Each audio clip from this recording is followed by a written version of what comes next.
Senior वज़ीर शर्जील इनाम में हुकूमत ऐं सिस्टम हलंदो रहंदो। मुल्क में कुछ भी न थींदो। पाकिस्तान के मेरी ॾिसण जी इजाज़त न ॾिनी वेंदी।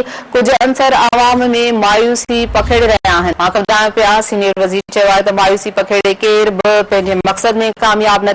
शर्जील मेमन चयो त मक़बूल हुअण जो इहो मक़सद न आहे त इदारनि ख़िलाफ़ साज़िशूं कई वञनि। पीपी राति आवाम जी ख़िदमत लाइ कोशिशूं करे रही आहे। अपडेट करे रहिया आहियूं अहम ख़बर जे हवाले शर्जील इनाम मेमन चयो आहे त महांगाई ऐं चैलेंज मौजूद आहिनि।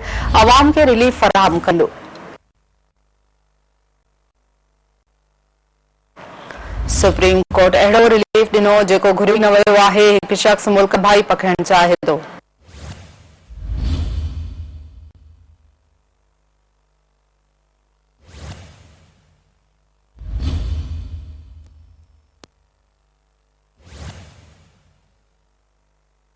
अहम ख़बर नाज़रीन सां शेयर करे रहिया आहियूं। सिंध जे सीनियर वज़ीर शर्जील इनाम मेमन चयो आहे त हुकूमत ऐं सिस्टम हलंदो रहंदो। मुल्क में कुछ भी न थींदो। पाकिस्तान खे मेरी अक्सां ॾिसण जी इजाज़त न ॾिनी वेंदी। कुछ अंसर अवाम में मायूसी पखेड़े रहिया आहिनि।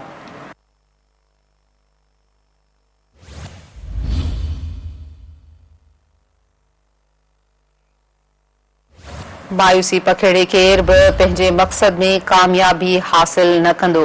अपडेट कयूं पिया अहम ख़बर जे हवाले सां शर्जील मेमन चयो आहे त मक़बूल हुअण जो इहो मक़सद आहे त इदारनि ख़िलाफ़ साज़िशूं कई वञनि। पीपी ॾींहुं राति अवाम जी ख़िदमत लाइ कोशिशूं करे रही आहे।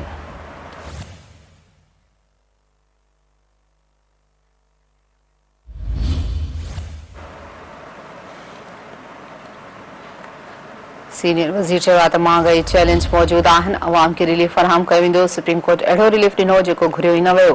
हिकु शख़्स मुल्क में तबाही पखेड़णु चाहे थो।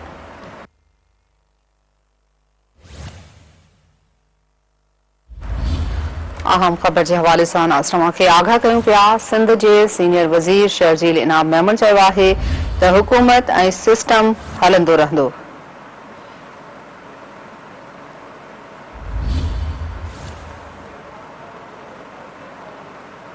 मुल्क में कुछ भी न थींदो। पाकिस्तान खे मेरी अक्सां ॾिसण जी इजाज़त न ॾिनी वेंदी।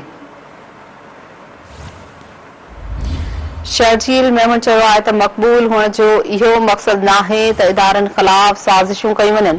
पीपी ॾींहुं राति अवाम जी ख़िदमत लाइ कोशिशूं करे रही आहे।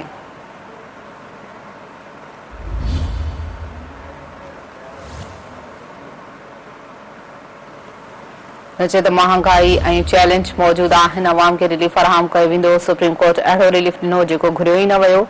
हिकु शख़्स मुल्क में तबाही पखेड़णु चाहे थो।